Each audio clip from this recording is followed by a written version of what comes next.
আচ্ছা, একটি সমিতিতে যতজন সদস্য আছে প্রত্যেকে তত 15 টাকা করে চাঁদা দেওয়াতে মোট 735 টাকা হলো। সদস্য সংখ্যা কত? এই অঙ্কের মূল বিষয় হচ্ছে যে আমাদের প্রত্যেকে তত 15 টাকা করে দেয়। এই প্রত্যেকে তত 15 টাকা মানে কি? এখানে শব্দের মারপ্যাঁচ আছে। এই জিনিসটা বুঝতে পারলে কিন্তু আমাদের অঙ্ক হয়ে যাবে। তো যেহেতু সদস্য সংখ্যা বের করতে বলছে, ধরি সদস্য সংখ্যা 1 জন। ওকে। প্রশ্ন মতে প্রত্যেক সদস্য দেয় 15x টাকা। হ্যাঁ, এটা হচ্ছে মূল বিষয়। যে প্রত্যেকে তত 15 টাকা দেয় মানে হলো সদস্য সংখ্যা যত হবে তার 15 গুণ।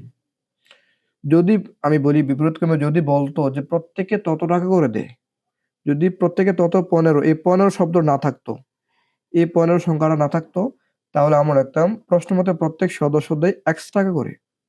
সদস্য সংখ্যা যত x ধরে নিচ্ছি, তাহলে প্রত্যেকে দেয় x টাকা করে।